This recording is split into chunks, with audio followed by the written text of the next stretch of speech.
rahmatullah. Bismillah wa salatu wa salam ala rasulihi wa ala alihi wa sahbihi ajma'in wa man tabi'ahum bi ihsani ila yawm ad-din wa ba'd. Okay, so we're resuming from the week before, inshallah ta'ala, our class on the Islamic Creed.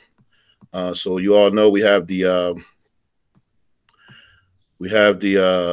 PowerPoint, and who is anyone doesn't have a copy of the book? I don't. Is that Hanif? Yes. Okay. Text me. I think I have your email address, but just text it to me anyway. Inshallah. So, Inshallah. and then we'll go. You guys still can see the screen, right? Yes. All right. The question is answers on Islamic Creed. Yes. All right. So we're just going to do a review real quick. All right. Everybody see the screen still, right? Yes. All right. So we're going to do a quick review. We're doing this book. It's called Jawahir al-Kalamiyyah Fi Idah al-Islamiyyah, which is question and answers on the Islamic Creed. So it's called The Jewel of the Theologians in Light of the Islamic Creed, Jawahir al-Kalamiyyah Fi Idah al-Aqidah al-Islamiyyah. So this book, we mentioned, it is a book that's covering 102 theological questions, and the author of the book, he compiled the book in a question and answer form. So it asks a question about creed, and then he'll give the answer. All right. So on the next slide, you need to know the name of the author, Sheikh Tahir bin Muhammad al-Jazairi al-Damashqi. All right. And I highlighted the dates, the dates that he was born and passed.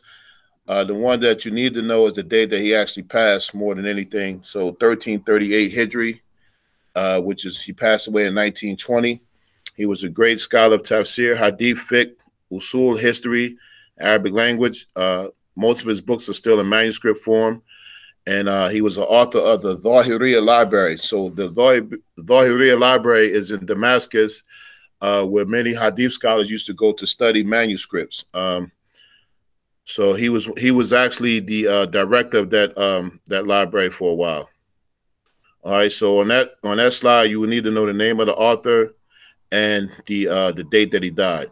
If you don't know the Hijri date, just know our time, which was 1920.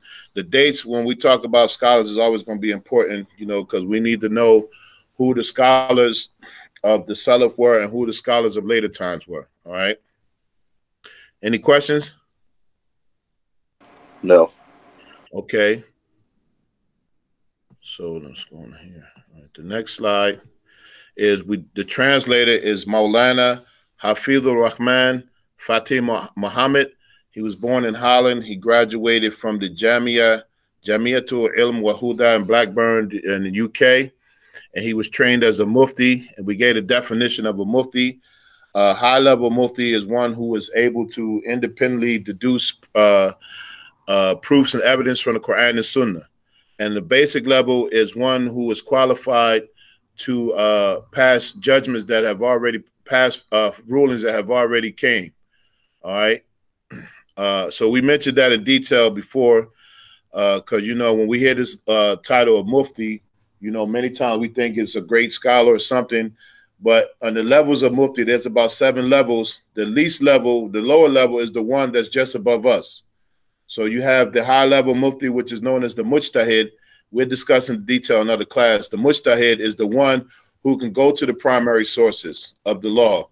Anybody know what the primary sources of law is in Islam, or what are the primary sources in Islam for law? How many are there? Y'all didn't think y'all was just going to tune in and then turn your camera off and be doing something else, right? Y'all didn't think that, did you? Not at all. You didn't think that. You thought you was going to be doing something else and just, okay, nah. Just take a guess at it. There's no right or wrong answer. Quran, that's the first one. The first source of Islamic law. What's the second one? Would it be hadith? Hadith, or what is the hadith are the collection of the other word I'm looking for.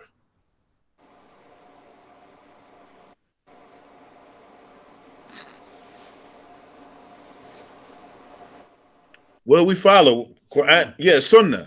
Yes, the Sunnah, the Hadith are the collections of the Sunnah. And what is the definition of Sunnah? It means like a road or a way, but the technical definition of the Sunnah is what? Anybody want to take a stab at it? Come on, I thought y'all was on Quran and Sunnah. What's up? You so said the Sunnah is comprised of what?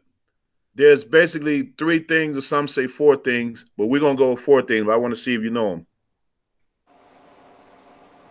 With respect to the Prophet ﷺ, what he, his actions, his statements. All right, that's 2. The brother Abdul Hakim here in class is showing y'all up. This is first day here. Alhamdulillah.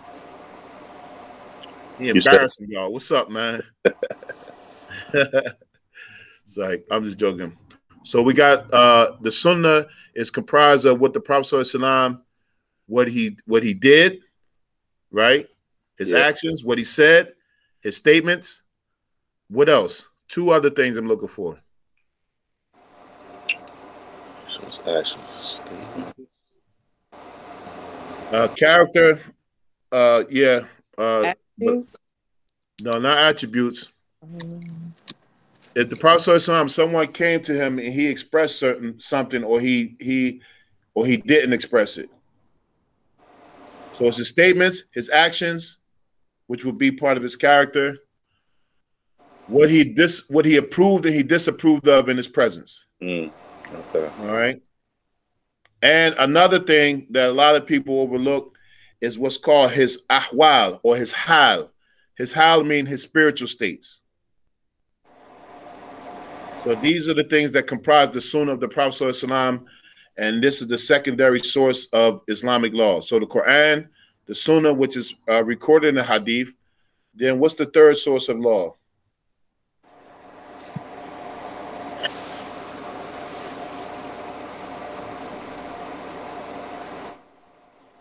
It wouldn't be the Sharia, right? No, Sharia is actually what the law means. That's the law. So what comprises the Sharia? The Quran, the Sunnah of the Prophet ﷺ, or the Hadith. The 3rd source of law is what?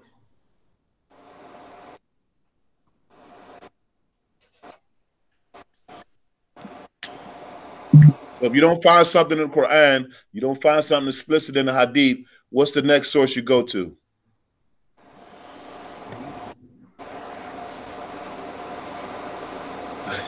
He said the Imam. He meant somebody else, though, not me. Don't be reading the Quran and Hadith. You can't find me. Like, yo, don't call me with no nonsense, because I got to call somebody. Who are the followers? Who are the followers of the Prophet ﷺ? Who are his followers known as? Sahabas? The Sahabas, the companions. So the 3rd source of law is what's called ijma'. Ijma' is consensus. So you would spell it, this just kind of review, this is not really part of the book, but ijma' is apostrophe IJMA, or consensus. And consensus means whatever the companions had agreed upon. And there's a hadith that the Prophet ﷺ, he said, La tajtami'u ummati ala dolala. All right. So whatever he said, and my ummah will never agree to misguidance. They will never unite upon misguidance. So we talk about the companions that did among. Does that mean all of the companions? No. Or just the scholars among them? Right. The scholarly companions among them, whatever they agreed upon, this is the 3rd source of law. Ijma'. All right.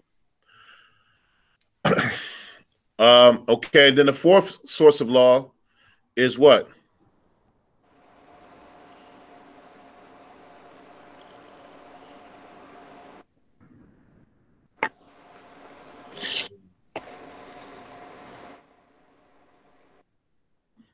Something that you probably won't hear of in our area, but it's something that is a source of law according to the majority of the ummah. So you got Quran, the Sunnah, Qiyas, and one more.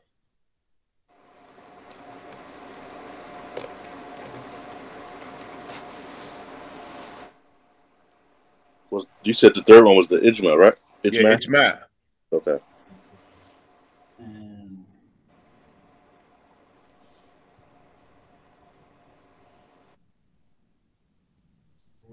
It's called qiyas. Qiyas. Qiyas. Qiyas. Anybody know what qiyas means? No. It means to deduce something based on those first three sources. So they call it what is it called? Analytical deduction. How do they translate that? But it's like you go through all those sources, and if you can't find something specific, then you would kind of use your own judgment. But it's not using your own opinion, all right? It's more like agreeing, I guess. No, it's like when you scan through all of those other sources and you can't find something specific or explicit, then you have to use your best judgment. So it's like deductive reasoning. Like what suits the situation, I guess. Yeah, it's right? deductive reasoning. There's a hadith where the Prophet ﷺ, where he sent Mu'adh ibn Jabal to Yemen. When he sent them, he said, you are going to a people, the people of the book. He said, the first thing you call them to is La ilaha illallah. Then after that, if they accept that, he says, then tell them that they have to pray 5 times in the day and the night. Then if they accept that, then, the zakat, then hajj, and so forth and so on. But another narration in the hadith says when the Prophet ﷺ, he sent Mu'adh, he said, what will you judge the people by? And then Mu'adh said, I will judge them by your book. Not by your book, by the book, meaning the book of Allah subhanahu wa ta'ala. And then he said, and if there's something that you don't find there, what will you judge them by? He said, I will judge them by your sunnah. So then the Prophet ﷺ said, and if you don't find something there, what will you judge them by? He said, I will use my reasoning. So, and then the Prophet ﷺ patted him on his shoulder and basically said a word that means like bravo, like good job. So what does that mean? That means that sometimes you won't find something explicit in the Quran and the Sunnah. You won't find something explicit in the Quran and the Sunnah, and depending on what the situation you need the ruling for, you might not find it in the ijma, although most of the time you will find it based on those 3 sources. But if any event it comes to, you have to make a judgment and you can't find something explicitly in those 3 sources, then you have to use qiyas. So that's also an indication that something might not be found explicitly in those 3 sources. You follow what I'm saying? So the Prophet ﷺ said, and if you do not find something in the Quran, what will you use? So all of this stuff is interrelated, So you go through the Quran, you go through the hadith, then you go through the ijma of the companions, and then you use qiyas. And then depending on what school you follow, for instance, in Imam Ahmad's school, he said that he would use weak hadith to make a ruling over qiyas, right? That he would prefer to use weak hadith than to make his own analogical deductive reasoning. All right. So depending on different schools, those subcategories, they differ a little bit. But the 4 primary sources of Islamic law: the Quran, the Sunnah, ijma, and qiyas. Now, you're talking about 2 sources of law that many people are bypassing or not even regarding because they say they follow Quran and Sunnah. All right. So when you hear this phrase, we follow Quran and Sunnah, okay.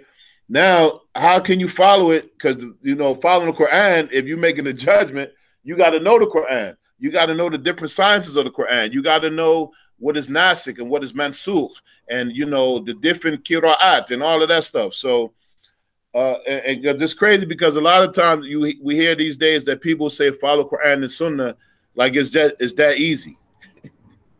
Like you could just read the Quran and find the ayat and you could just go to Bukhari and Muslim. No, you got to know all of that stuff. And that's why you have to ask people of knowledge. Then if you don't find something in there, then you go to the consensus of the companions and you have to know what they are. You have to know what they agreed upon, what they disagreed upon. And I know I don't know. So that's a lot of knowledge, So, and at the basic level of a mufti, they have to know within their respective schools what is the ruling that's already been passed. So, sometimes you hear about a title of a mufti, then we should ask ourselves, at what level are they? because sometimes the mufti may be someone just above us, and that's not to undermine their level. They got a level is is better than where we at, but sometimes we don't want to put people outside their places, because we talk about knowledge of Islam. This thing is really detailed, So in this slide, the high level scholar, the mujtahid, is able to go directly to the primary sources because they have the qualifications, And on the basic level, one, if you ask a mufti what is the ruling, he can only tell you what's one that's already been passed down or already been documented. All right. Then they have different rulings of a mufti, like a mufti that was in their school, the mufti who knows the relied upon rulers within their school. And so there's about 6 or 7 different levels. All right. Was that clear, or did I ramble too much? No, that was clear. Okay. That's clear. All right. So the next one, we went to question 1 real quick. We asked what does Islamic Creed mean? And for those who weren't here before, we did say that through this book, we're going to be reviewing it every week, because the goal of this class is, as we review it, I'm expecting all of you, when we finish, that you will be able to explain this book, and be able to articulate it, because we went through it, all of the terms that we're mentioning, and you can teach this to somebody, And I'm not saying we got to be like, precise teachers, but just know what we're supposed to know. All right. So we said the question number 1 is, what does Islamic Creed mean? Is this those matters that Muslims must believe? And we talk about the word Aqidah, and Aqidah means to tie. The linguistic meaning is to tie something with a rope, or tie something in a knot. And the Islamic meaning of Aqidah is the collective beliefs of Ahl Sunnah wa Jama'ah. So the people of the Sunnah and the majority. You said the creed is by which? Say it again. You said the creed was by which? The creed is it means the creed entails those matters which Muslims believe or they affirm as correctness. Okay. I sent you this PowerPoint. It's good to take notes still.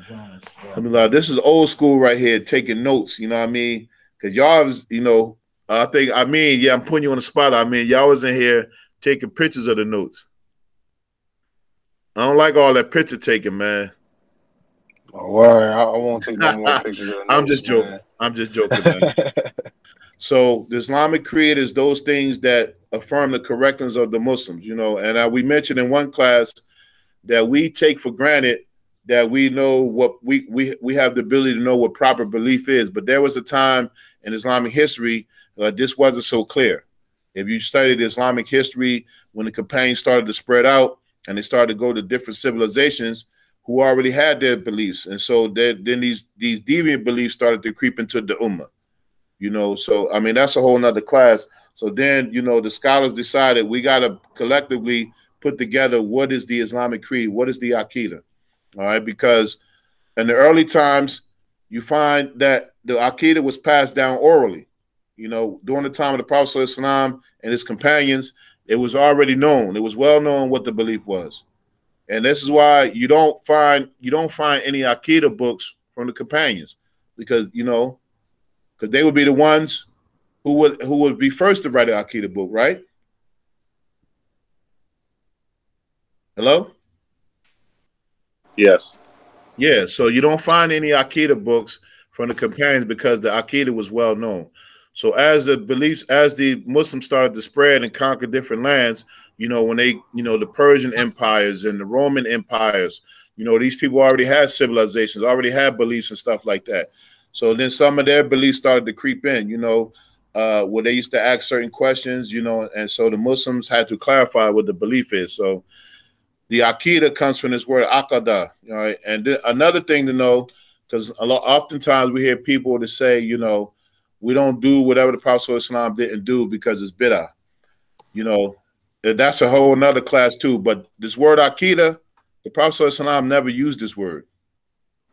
So this shows how all of this is related. So the companions and those that came after them from the time of the Salaf, they used this word Aqidah.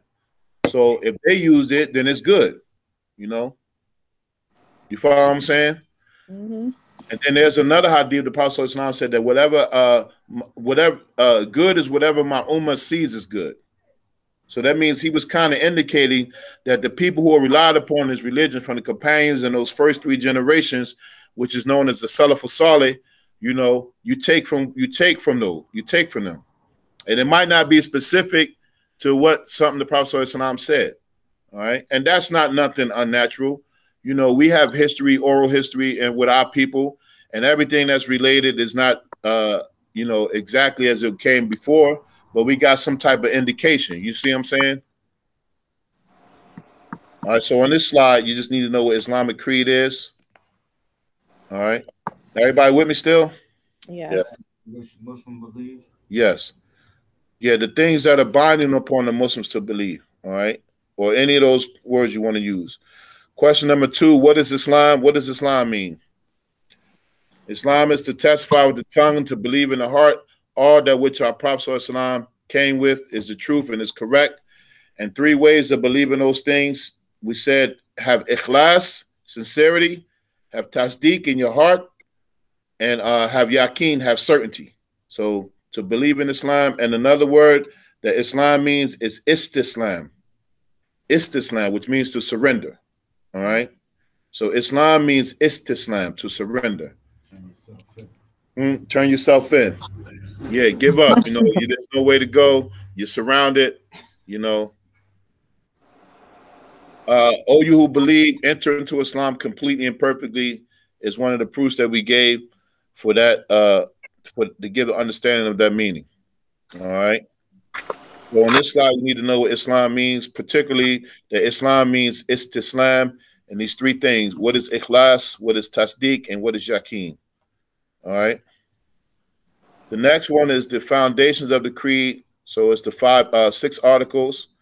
The law, believe in the law, the angels, the books, the messengers, Yawm al-Akhir, the day of judgment, and the qadr.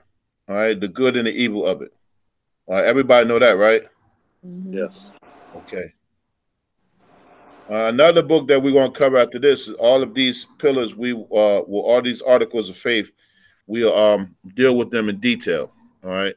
So, like I said, we just going by the format of the book. All right. So we giving a little explanation in addition to what the Sheikh has already said. So these questions are the same ones that's in the book. All right. Question number 4, our general belief in Allah is that He is endowed with perfection, and everything that we attribute to Allah the goal is to have tanzih. So in this slide, you need to know what tanzih is. It's complete transcendence. Complete transcendence, or to affirming in absolute and emphatic terms that there is no similitude between Allah and His creation. All right, so that's what tanzih means, absolute transcendence for Allah, making Him unlike anything that the mind can conceive. No imagination can conceive of Him, and no understanding can comprehend Him. He is different from all created beings. And we gave the meaning of subhanallah. Many times we see subhanallah, we see the translation as glory be to Allah, but it actually means that Allah is free from every imperfection or impurity, and He is far removed from anything that resembles any kind of imperfection. All right. So it's way more deeper than glory be to Allah, is the translation that you see. You know. All right. It's always way deeper. Yeah, it's always way deeper. All right. Everybody got that? Yes. Okay. Question number 5. So now we're talking about, in general, we understand that thing about tanzih, complete transcendence, and then the book goes in the detailed belief in Allah subhanahu wa ta'ala. So what does a person have to believe about Allah subhanahu wa ta'ala? Now here where we discuss the necessary attributes of Allah subhanahu wa ta'ala. So just to review, how many names does Allah subhanahu wa ta'ala have? 99 names, as it comes in the hadith. But does he have more names and attributes than that? Yes. Yes. And all of those names and attributes will go back to this concept of tanzih. All right. So what the scholars have extracted from this is that out of all of the names and attributes, some apply, some don't, some we never heard of, and some names, for instance, you can't say that Allah subhanahu wa ta'ala is what we read in the hadith that says, Ya muqallib al-qulub, O turn of hearts. So we don't say that Allah subhanahu wa ta'ala, that's one of his names, even though the Prophet ﷺ say that, you know. But we do attribute to Allah subhanahu wa ta'ala, he has absolute irada. He has absolute will, that he is the one who has the ability to turn the hearts as he wills. All right. So you see what I'm saying? Mm-hmm. All right. So out of all those names and attributes, there are 13 necessary attributes that we have to know for Allah subhanahu wa ta'ala. And so we're going to discuss them in detail, and we're going to go through them briefly. And I'm just going through them again because we have our esteemed brother Abdul Hakim here. So I want to get him up to speed. So, and because all of you have already been in the class. So it is obligatory for the one to know these attributes, the one who is mukallaf. What is mukallaf?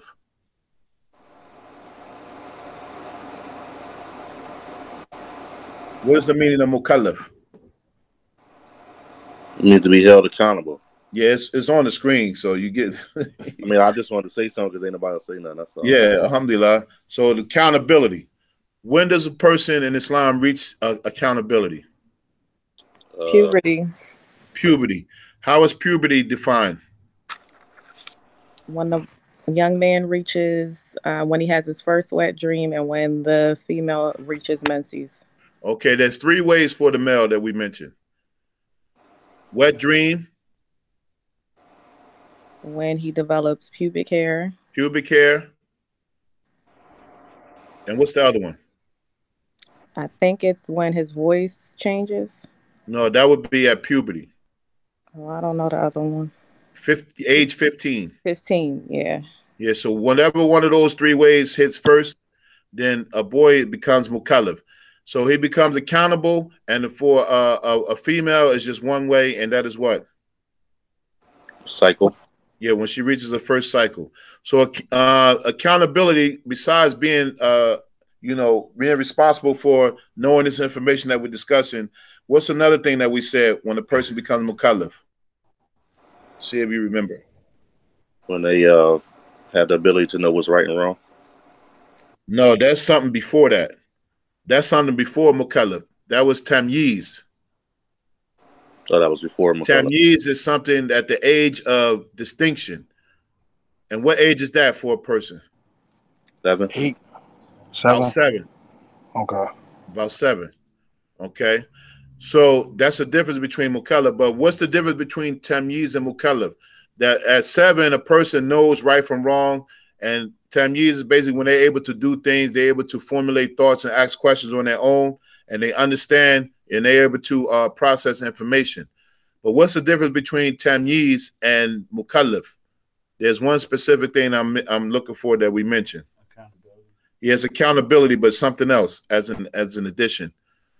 That the person is responsible to know this knowledge for themselves when they become at the age of mukallaf or taklif. All right, the other word is taklif. All right, but there's something specifically that we covered that I'm looking for. Sister Felicia, you've been here. Amin and Hanif are calling out names, and you know this going on YouTube, so the whole world gonna see it. I love it. Is it their ability to reproduce? No, that's when they reach the they're at that age of mukallaf, but there's something specific that I'm looking for.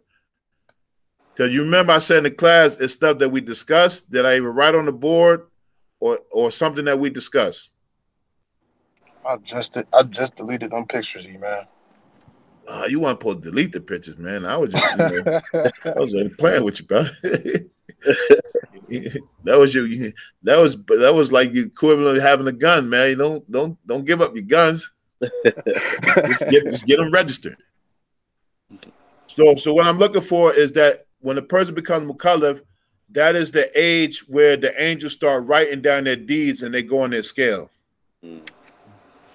And we mentioned how merciful Allah subhanahu wa ta'ala is, because at the age of 7 or even earlier, some scholars say, you have the age of distinction where you know right from wrong. And the Prophet ﷺ, the hadith we mentioned, he said that when your children reach the age of 7, to teach them how to pray, encourage them to pray. And he said that by the age of 10, if they refuse it, then he said to beat them. We mentioned that hadith, but if you think about the wisdom of it, at the early age, you're starting your duty to Allah subhanahu wa ta'ala, knowing right from wrong, but there's no accountability for it. So when we teach our children at the age to pray, you know, they make a mess with wudu, they get it wrong, they pray with us, they looking around, they might dip off, and, you know, we want them to stay close. You let them do all of that because there's no accountability. It's just training. So you imagine from that time, you're teaching them 3 years, 5 times a day, you're encouraging them, you're rewarding them. So by the time they get 10 and they're not doing it, yes, there's a, you know, you should beat them as a discipline, not abuse, not black people like how we do. We, you know, we don't hit them with no switches. Go pick your own out. No, we won't do Yeah, no you know, the training, but all that time they're getting a reward for that, but they're not accountable. So when they reach the age of accountability, now it goes on their scale. So just imagine when we train them at that age, they're getting all of those barakats, and that will go on the scale. Not what they missed. What they did will go on the scale, and now the angels start to record it when they reach the age of Mukallaf. That's what I was looking for, that the angels start to record the deeds for the person when they become at the age of accountability. All right. So this is the when we talk about the attributes of Allah subhanahu wa ta'ala, we said this sentence here, that the absence of them is inconceivable and the opposite of them are impossible. With these necessary attributes, the absence of them for Allah is inconceivable. We can't conceive that Allah subhanahu wa ta'ala does not have these necessary attributes that we're going to discuss, and the opposite of them are impossible. All right. All right. So y'all remember I had that as a trivia question that might show up on the test. The blank of them is inconceivable and the blank of them are impossible. The absence of them are inconceivable and the opposite of them are impossible. All right. And then we said the one who's mukallaf, they have to know these attributes, that they have 3 possibilities. What is wajib, what is necessary for Allah, what is mustahil, what is impossible, and what is yajuz, and what is possible or could be impossible, or what may be. All right. So those are 3 words we need to know: wajib, mustahil, and yajuz. Because these attributes, they will fall under one of these 3 categories. All right. We're talking about the necessary attributes and their opposites. All right. Everybody got that? Yes. Okay. So question number 6. Now we're just going to go through these because we went through them already. So we got that there's 13 necessary attributes, and some scholars say 20, but the last 7, they kind of intertwine with the 13. And there's a detailed discussion of these that we'll do in another class. But we're just going by the format of the book. So the first attribute that we believe that Allah subhanahu wa ta'ala, and we mentioned that this attribute is before believing that Allah subhanahu wa ta'ala is one. Meaning that Allah is attributed with al-wujud. Wujud is existence. Wujud is existence. All right. Everybody got that one? Yes. All right. The second one is al-Qidam, which is pre-eternity or existing without a beginning. Can you see those? Al-Qidam is pre-eternity, existing without a beginning. The third one is al-Baqa. It's everlastingness or non-ending existence, or enduring without an end. All of those have the same meaning. Now, you guys, you can see this on the screen. Abdul Hakim is just writing them down. You got it? Mm-hmm. Al-Baqa, it's everlastingness. Okay, the next one is al-Mukhalafa lil-Hawadith. All right? Al-Mukhalafa lil-Hawadith, which is non-resemblance to all events, to creatures, creation, or all things that have a beginning. All right? And in this one, we mentioned that Allah subhanahu wa ta'ala, He is al-Mukhalafa lil-Hawadith in his that, his sifat, and his af'al. In his essence, his sifat, and his actions. And they all go back to that. When we talk about these attributes of Allah subhanahu wa ta'ala, they go back to what that term for transcendence. What is this term for transcendence? We covered it in the previous slide. Tenzi. Tanzi. Tanzi means transcendence. So whenever we see these divine actions or anything from Allah subhanahu wa ta'ala, we have to assume that it is absolutely unlike anything that we can imagine. All right? Al-Mukhalafa lil-Hawadith, non-resemblance. Okay. And then when we talk about Mukhalafa lil-Hawadith, there's a couple things that we mentioned, that Allah subhanahu wa ta'ala, that his essence does not resemble any manner or doesn't resemble creation in any type of way. So we gave these three very profound statements from the scholars. It says, whatever you imagine in your mind, Allah is different from it. Whatever you imagine in your mind, Allah is different from it. And then it says, do not attempt to imagine the self of Allah, meaning Allah's that. Everything that's related to his essence, who he is. All right. Do not imagine the that of Allah. Because he has, you cannot envision it. And then this last statement, it says, your inability to comprehend Allah is your comprehension of him. Your inability to comprehend Allah is your comprehension of him. Now, as a quick trivia, who said that last statement?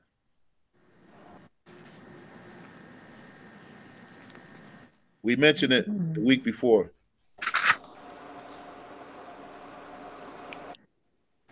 Your inability to comprehend Allah is your comprehension of him.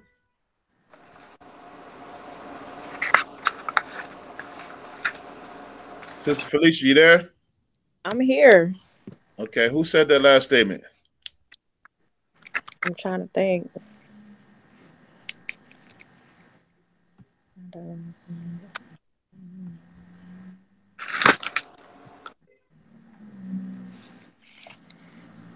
Anybody? Hanif? I don't remember. Okay. I don't remember. Who was known as As-Sadiq?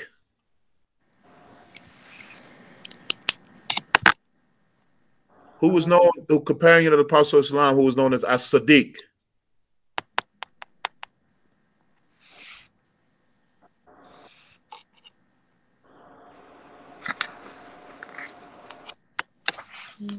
Well, let me find where my bat at, man. Now I wrote this down. I'm trying to go through my notes. As-Sadiq, only one As-Sadiq. The one who was in the cave with the Prophet sallallahu alaihi wasallam. In the Quran, the story. La tahzan, inna Allaha ma'ana. The Prophet, Allah told the Prophet, he said, do not worry, Allah is with us. This is what he said to his companion in the cave. Who was the one that was on the journey with the Prophet ﷺ when the Quraysh were pursuing him? Y'all remember this from the movie The Message, right? Mm-hmm. He came on the cave and there was a spider web there. Oh, y'all know y'all hit. Oh, man. Wait till they hear about this one. I'm telling the principal. Who was the companion with the Prophet ﷺ? I give another hint. His father-in-law, Abu Bakr. Oh, Abdul Hakim is showing y'all up on his first day in class. Alhamdulillah. Abu Bakr as-Siddiq. All right, real quick. How did he earn the name as-Siddiq? What was the incident that occurred that he got that title as-Siddiq?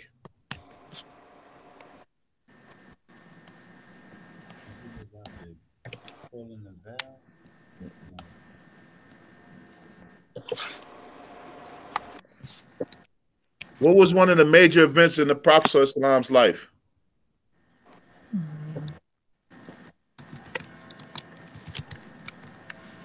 Okay, let me rephrase the question.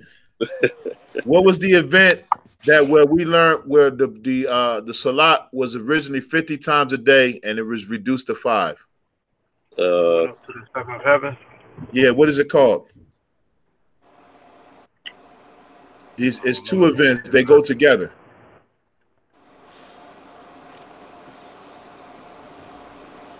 He went up to the seventh heavens. All right, that's one part of it. But what happened before that? He It was the Mirage to the Medina from Mecca. Yeah, the Isra. Isra. The journey from Medina to Jerusalem, right? Mm-hmm. And then he made the Mi'raj, which was the elevation or descended to the heavens. So what was remarkable about this? What was remarkable about this event? That it happened in one day? Huh? It happened in one day? The Prophet ﷺ, he said that he traveled from Medina or to Mecca, to Jerusalem, which at that time was like a month's journey. And that he went there, he ascended to the seventh heavens, met a prophet on each one of the levels of Jannah, and then he came back, and all of this happened in one night.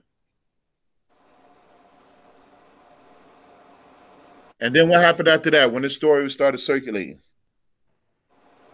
Everybody believed. What did the Quraysh say? What did the Quraysh say? He was mad. Yeah, they said that Muhammad Sallallahu Alaihi Wasallam was out of his mind.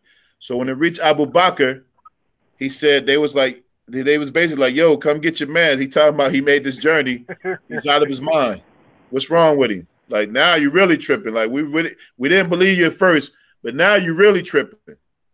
What did Abu Bakr say? If he said it, it's true. He said if he said it, then it's true. And at that time, he was unaware of the journey. At that time, the news hadn't reached him about it. So that's what made him as-Siddiq. All right. So he was the one that we said all that to say this last line. That your inability to comprehend the law is your comprehension of him. All right. All right, everybody got that? Yes. Yes. All right, so we need to know this last line. His sifat, and his af'al. Allah is absolutely one in his essence, his actions, and in his descriptions. All right. Mm-hmm. So now you got to know who said this last line if it shows up on the trivia. All right. Okay. The next one, we discovered this Mukhalaf al-Hawadith. We talk about Allah's sifat. All right. Huh? Yeah. And then we talked about his actions. All of them are three categories of falling under Mukhalaf al-Hawadith. His that, his sifat, and his af'al. All right. And then the ayat that we mentioned is very important. Laysa kamithlihi shay. All right. Then we gave a breakdown. Where is that found at? Laysa kamithlihi shay means there is nothing like unto him. All right. Huh? No, this ayat, where's it found at? I know y'all ain't on there Googling. No. All right. It's in You said that too fast to try to throw me off. Nah, like, no, we ain't doing it. You doing it. Got a pencil on the left hand. Okay. Laysa kamithlihi shay. All right. And we gave a breakdown of this. So this is a Surah Shura, Surah 42, Ayat 11. Surah Shura, which is Surah 42, Ayat 11. Laysa kamithlihi shay. There is nothing like unto him. And we said, Wahuwa Sami'ul Basir, while he is the all-hearing and all-seeing. That's important to know. So he affirms these attributes of hearing and seeing, but they're not like anything that we can imagine. All right. And this is what makes Allah who he is, because he's unlike anything. Even though some of these attributes he shares in the creation, because people will say, okay, well, what's the difference? Allah hears and sees, we hear and sees. His hearing and seeing is unlike anything that we know, because our hearing and seeing is by way of instruments, by way of organs, by way of direction. And if any of those things come into play, then our seeing and hearing is limited. But Allah subhanahu wa ta'ala doesn't need to hear or see with any of those things. All right. So we gave we see that translation is there is nothing like unto him. And the translation we said that probably gives a better understanding. There is not a thing that resembles his likeness. That is a good translation for Laysa kamithlihi shay. There is not a thing that resembles his likeness. So if there's nothing that resembles Allah's likeness, how can anything resemble Allah himself? How can anything resemble his essence, his that? Because, people who, believe in different things about Allah subhanahu wa ta'ala. They believe that he could come in the form, that he's a statue, you know, and we don't believe this. So this ayah absolutely repudiates any kind of belief or likening anything to Allah, because nothing is like his likeness. So how can anything be like him? Mm-hmm. You follow? Yes. Okay. All right. So the next one is al-Qiyam bi-nafs. The attribute that the mukallaf person must know, is necessarily that they must know by necessity, is that Allah subhanahu wa ta'ala is absolutely self-subsisting, or non-neediness of others. And that also means having no need of location or specification. He's not in need of a place or a space or anything in creation. He is totally independent. All right.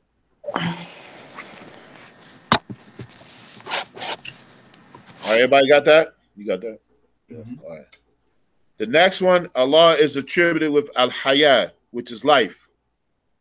All right. So this is one of the necessary attributes for Allah, that life, he is alive without a beginning or an end, without a body or a soul. All right. Al-Hayah. All right. Everybody got that one? Yes. Yes. Okay. The next one is al-Wahdaniyah. Al-Wahdaniyah. That Allah subhanahu wa ta'ala has absolute oneness. Al-Wahdaniyah is absolute oneness in his that, his essence, his sifat, his descriptions, and his af'al, his divine actions. And oneness as in not composed of parts nor counted. All right. So we believe that Allah is one. He has no partner, no equal, no equivalent, no opposite, and no resistance. All right.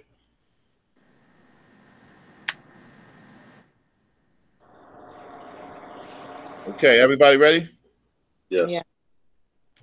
Okay, the next one is ilm.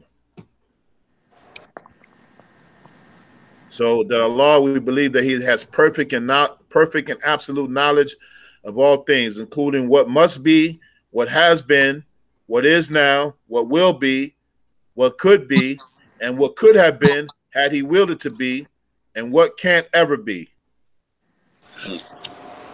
That is some complete knowledge for your behind there. Mm-hmm. That's Allah subhanahu wa ta'ala, you know, and we know that he knows, as we put here, he knows the amounts of grains of sand, the amounts of raindrops, leaves on the tree, what is secret, what is hidden. Nothing is concealed from him. You think they can build a computer to figure all that stuff out? Nope. never. Not at all. Never. So, all right. So al-ilm is one of his necessary attributes. The next one is al-Qudra. That Allah subhanahu wa ta'ala is omnipotent, where he's complete and perfect and absolute power and ability. And then Allah's power relates to the things that are intellectually possible and not to things that are rationally impossible. So we mentioned the example of the philosophers or people who say, can God create a rock so heavy that he cannot lift it? That is an absurd question. It's not even one that's worthy of an answer. Because it's like saying, you know, can Allah put a square circle? Allah is the creator of all things. Like don't play around. Allah is not befitting his majesty to be lifting something. That's physical. That's something that involves some physical something. Allah subhanahu wa ta'ala doesn't have a need to do anything like that. So Allah is free from all. Allah has, his power is not content. You know, if someone try to lift a rock, there's a need to try to do it. Allah has no need to do anything. He just does what he wills. You know what I mean? So it's absurd, you know. So if you ever get that question, people try to challenge your faith, you know, it's not even how they say in court, it's not admissible evidence. It's inadmissible evidence. Don't even bring this to our discussion because it's not intellectually possible. Yeah, it's not even something you conceive. So don't even attribute it to Allah subhanahu wa ta'ala, because his tanzih, his transcendence, you can't even apply it. If you can conceive it, don't even. Right. If you could conceive it about Allah subhanahu wa ta'ala, try it, don't even, because it's going to mess people up. Like it's messed these people up that think they're doing something. Mm-hmm. All right. The next one is irada. That's divine will. That everything that Allah has willed in eternity for it to exist must come into existence at the time which Allah willed it for it to exist, and nothing will exist unless Allah willed it to exist.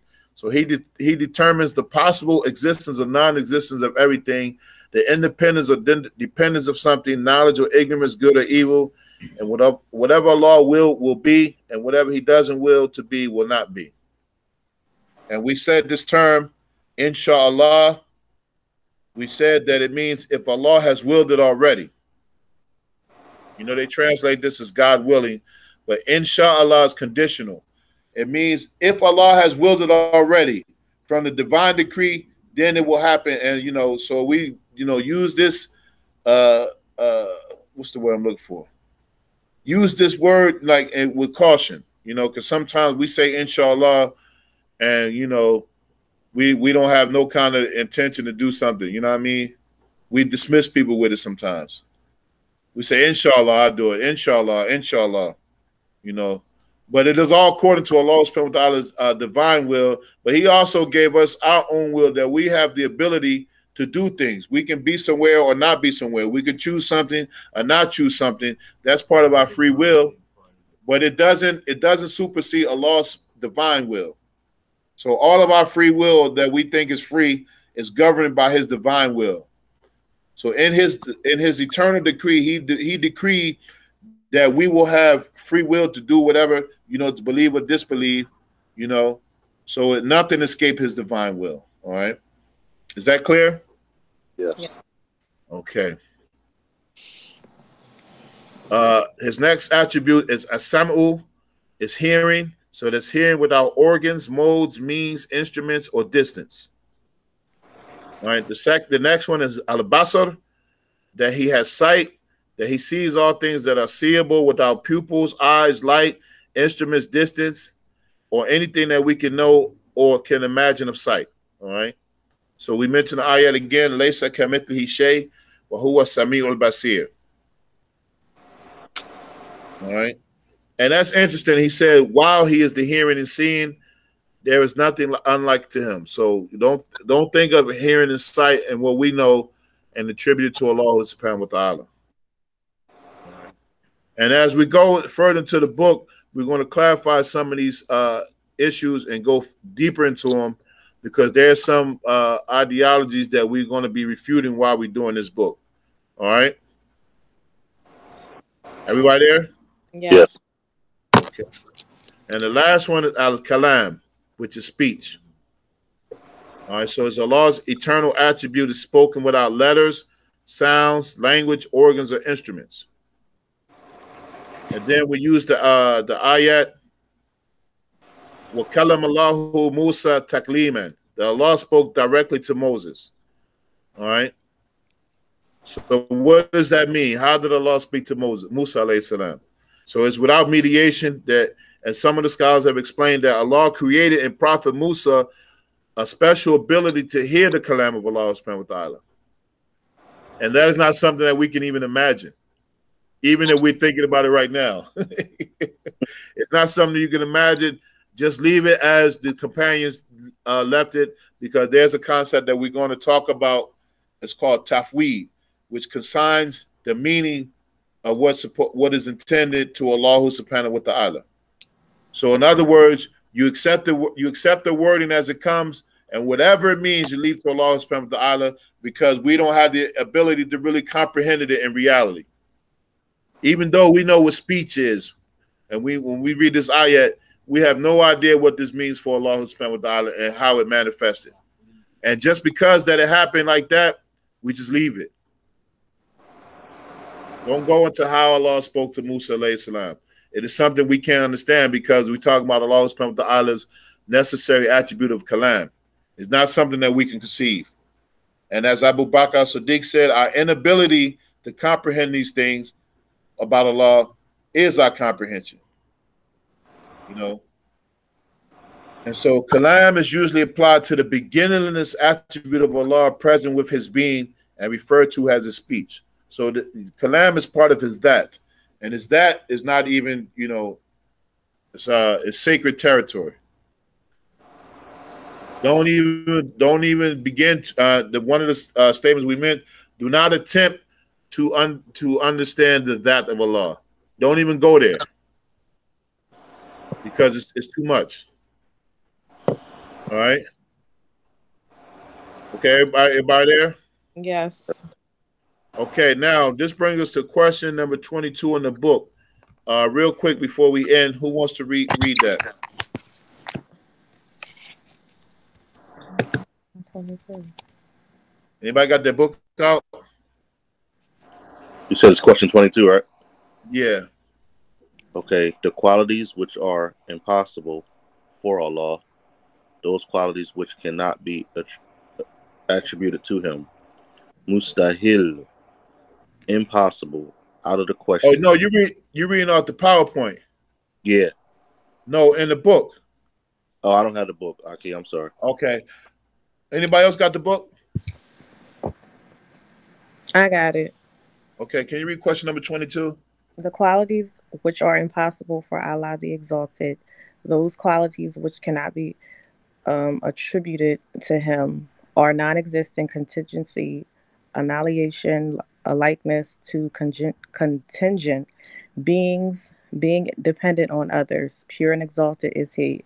Existence of his partner to be incapable, dislike, occurrence of something without his will, ignorance, and those defects which are similar to him. It is impossible to attribute such qualities to him because they are qualities of deficiency, and our master, pure as he, is only attributed with qualities of perfection. Okay, that's the end of it. Yes. All right. So, and going forward, we're going to end here soon.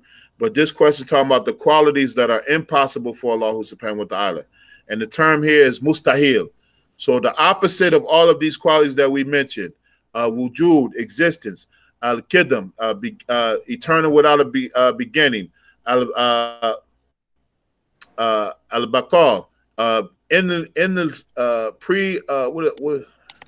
enduring without an end, al-mukhalafa lil-hawadith, al-qiyamu bi-nafs, al-wahdaniyah, al-irada, al-ilm, al-qudra, al-basar, al-samu, and al-kalam. Those 13 attributes, all right? So, you know, if I ran them off, I'm going to need y'all to run them off. We're going to go over them the next couple of weeks, all right? We're going to go over the next couple of weeks because before we proceed, y'all got to know these 13 attributes by heart and the opposites. So in the next slide, in the next two slides, so we're just going real quick. So the opposite of al-wujud is al-adam, is non-existence. I'm just reviewing it right now before we close, but I'm going to make sure that you know them because we're going to go over them. So the opposite of al-wujud or existence is al-adam, non-existence. And remember that sentence that we said that with these attributes of Allah, that the blank of them are inconceivable and the blank of them are impossible. Mm-hmm. Anybody remember? I got my bro here showing y'all up on his first day of class. You know what I mean? He ironed his clothes last night. He was ready. First day of school. Y'all put on y'all stuff for the summer. Y'all wasn't ready. The school is in session. Got a trapper keeper. Y'all don't know nothing about no trapper keeper. He said trapper keeper. Yeah. He took it all the way back. Yeah, we came ready for school. You know what I mean? So we came from an era like after school is when you did all your stuff, but you came to school to learn. You know, you came to school like to be in class. Mm. Now, what we did in the locker rooms and on the blocks around the corner was something different. You know, Hanif, no.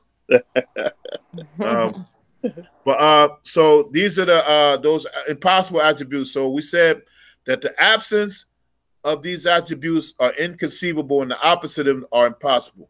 So we should always keep that in mind when we discuss these attributes. So al-wujud is existence. The absence of it for Allah is inconceivable. that the mind cannot conceive that Allah subhanahu wa ta'ala doesn't exist. And the opposite is al-Adam, or non-existence. It is impossible for Allah subhanahu wa ta'ala. And we mentioned not impossible in respect to Allah subhanahu wa ta'ala having inability to do something, because Allah does anything, whatever he wants. But we talk about with respect to who Allah is and his majesty, his greatness, his splendor. That some of these things, they are not possible for him because of who he is. Because of who he is. I mean, his greatness, we can't even, so it's impossible, it's inconceivable, and impossible for Allah to be attributed with non-existence. So al-Qidam is pre-existing existence, or existing without a beginning. It is inconceivable for us to the absence of that. And the opposite is al-Huduth, or contingency, or having an origin, origination. Or a Huduth, if you hear that word, is hadith, something, an event, an occurrence. That is impossible for an occurrence for Allah subhanahu wa ta'ala, for him to something to cause him to originate, or his existence being contingent on something. Like for us, our existence is contingent upon, two people coming together and having intimacy for our existence to come into play, right? Mm-hmm. Allah subhanahu wa ta'ala is not like anything. So then the third one is al-Baqa, is enduring without an end, or everlastingness. The everlastingness for Allah, the absence of everlastingness for Allah is inconceivable, and the opposite is al-Fana, which is annihilation, or something coming to an end. Transience or annihilation, or obliterated, or wiped out, right? So it's impossible for Allah subhanahu wa ta'ala to be attributed with annihilation. All right. So the opposite, Mukhalafa al-Hawadith, is Allah is completely dissimilar to created things, or he is non-resemblance to created things. The opposite is Mumathala, or resemblance. It is impossible for Allah subhanahu wa ta'ala to have resemblance to anything. The other one, number 5, is al-Qiyam binafs, is Allah is attributed with having subsistence, or he's self-subsisting or independent. The opposite is al-Ihtiyaj ila al-Mahal wal-Mukhassas. Now, don't worry about it. I know it's a mouthful, but we're going to go over these in detail the next couple of weeks, all right? Mm-hmm. Because we're going to run them off, and I want you to know them. Even if you're not able to run them off orally when we have a test, you'll know what they mean in the opposites, all right? So, ihtiyaj ila al-mahal wal-mukhassas is impossible for Allah to having a need of a place or a specification. So it's impossible for Allah subhanahu wa ta'ala to not be self-subsisting, all right? Everybody with me? Yes. Okay. Number 6, I forgot to put the I don't think I finished these. Wait a minute. Okay. So number 6 is al-Haya. I forgot to put al-Haya. So the absence of Allah having life is inconceivable, and the opposite of Allah subhanahu wa ta'ala being attributed with death is impossible. So Allah is the living one, and he does not die. What ayah expresses that?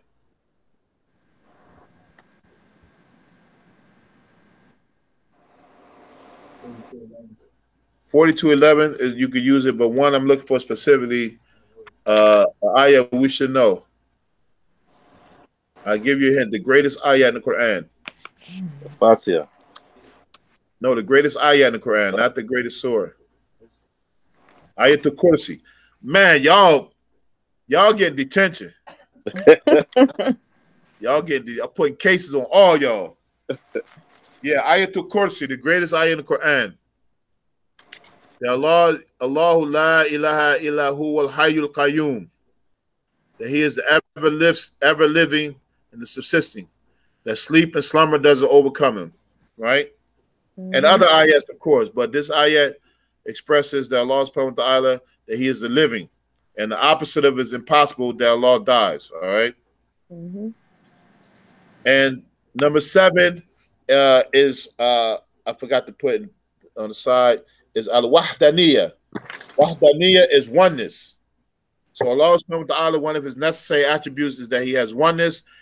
And this is inconceivable that Allah subhanahu wa ta'ala doesn't have oneness. And the opposite of it, or ta'addud, or multiplicity, or existence of a partner, is impossible for Allah subhanahu wa ta'ala. All right? Everybody got that? Yeah. All right.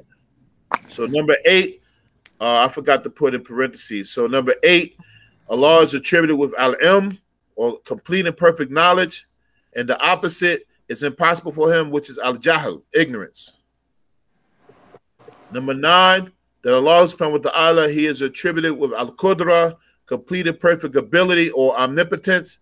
And the opposite is al-ajz, or inability. Inability. Number 10, that Allah subhanahu wa ta'ala, he is attributed with irada, complete and perfect will. And the opposite of it is impossible for him, is al-karaha, or compulsion. That nothing compels Allah subhanahu wa ta'ala to does what he wills. All right. Number 11, that Allah subhanahu wa ta'ala is attributed with al-sam'u, or hearing. And the opposite of it is al-sumam, which is deafness. It's impossible for Allah subhanahu wa ta'ala to not hear, to be attributed with not hearing, because he is all hearing. And that his attribute of al-basar is all seen. The opposite of it is al-ama, or blindness. And his attribute, his necessary attribute of al-kalam, having speech. The opposite of it is al-bukum, or muteness, or inability to speak, to have speech. All right, so we're going to go over all those in details, inshallah ta'ala, in the next couple of weeks, because what I'm going to be looking for is for you all to run them off orally, or at least know what they mean. All right? Yes. Okay. Yes. I'm supposed to do something here. All right, so we're in that today for class, inshallah. Is there any questions anyone has? Did we ever go over the homework from the week before? No, we did, but we can right now. Tell us what the homework was. I believe it was some of the days of judgment, the names. We had to come up with specific names. You said it was more than... You don't believe it. You know it. You talking about you believe. You believe with the whole, you know what it was. Nah, I'm looking at it now because it said next week, but I know we had missed a week. Yeah, you're a superstar student, man. Run it off, man. Put these other ones to shame, because they acting like dunces right now. Oh my God. We had some of them, and some of the names that mean? Mentioned we didn't have to mention. Huh? You want us you to don't know what specific? The brother said, "What does dunce mean?" What? I don't know what that means. You gonna learn today. Go ahead, Hanif. Oh well, let me just read. The homework assignment we have a couple weeks ago is the some of the names of was it Jannah or Jahannam? It was the Jahannam, the day of judgment. Some of the names of the hellfire. Go ahead, Hanif. Yam al-Khulud, which means the day of eternity. Yom al-Khulud, Al-Haqqa, the reality. Mm-hmm. Yam al-Talaqi. Oh, these are the names of the day of judgment, not hellfire. Yeah. Okay, all right. Go ahead. That was the day of meeting. I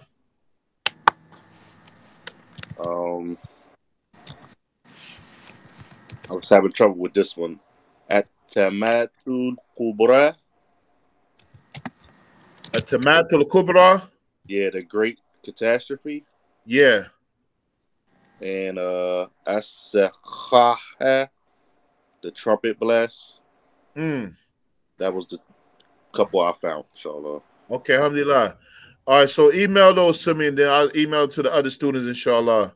So you should just be familiar with those names. That was just something to get us familiar. You don't have to know those, but You know, maybe in a future class we'll charge you with trying to find where you can find those names at in the Quran. Inshallah. Maybe, who knows? You know, we never know how this class gonna go.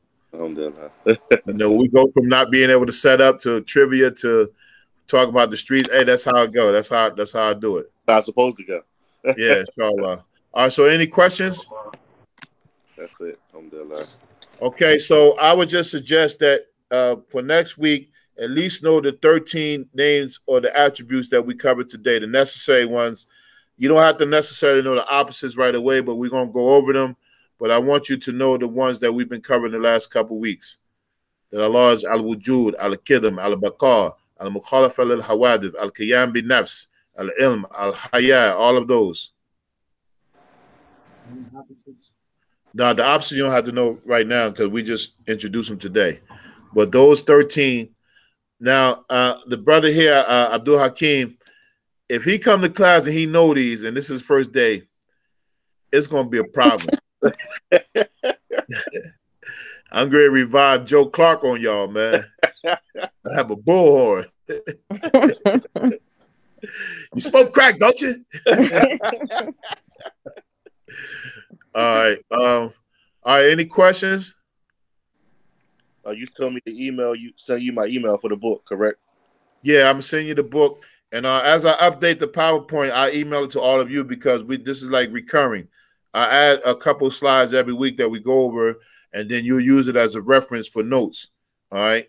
Because after we cover these names, we're going to have a quiz, and then we're going to get into some more details of the book. And I mentioned that you if you want to, you're able to go ahead in the book if you want to read a little bit further, you know, but I'm just trying to follow the format of the book and add some. The slides are just supplementary notes from stuff that I learned in other classes and stuff like that, just to give you more detail. I mean, because it's easy for us. You can just read the book on your own and, okay, it's question and answer. It's simple. But we got some barakah here, the angels surrounding us in a circle of knowledge, you know, and then just us to get to see each other, you know, that's very important. And I appreciate y'all, you know, tuning in. And I'll just ask that, you know, we stay consistent in trying to do the class so we can complete the book, inshallah. You know, Inshallah. And stay on me because sometimes, you know, I'll be in left field, you know, with so many other things, and I'll cancel, you know, just be like, listen, you know, but I'm going to try not to cancel without a legitimate reason. I mean, I have my days, for those that know me, I'll be like, man, I ain't up for it today. But I'm trying to get over that. But last week, I had a legitimate excuse. Yeah. You know, I know some people don't celebrate Father's Day, but I do. Damn it, I'm a father. That's I want my flowers and whatever gifts I got. That's right. Yeah, barbecue and all that. That's right. Even though the only thing they gave me a meal, but you know, I appreciate meal, you know, any day, you know. On Father's Day, I'm always the one smelling like barbecue. Yeah, you know, why is that on Father's Day the fathers smell like barbecue all day long? You know, Mother's Day is all flowers and perfume and, you know, exotic stuff, man. You know. Next Father's Day, I want my tickets to Maze and Frankie Beverly. Yeah, let's go check you know them. I mean? Yeah, go the ahead. Whispers. Happy feelings. Yeah, I want the tickets to the Whisper Show or something. Happy feelings. Happy feeling. All right, so we're in there, inshallah. So we ask Allah subhanahu wa ta'ala to accept this effort from us and to make it beneficial. Ameen. Subhanaka Allahumma wa bihamdika ashhadu an la ilaha illa anta astaghfiruka wa atubu ilayk. Wassalamu alaikum. Wa alaikum salam. Wa alaikum salam wa rahmatullah.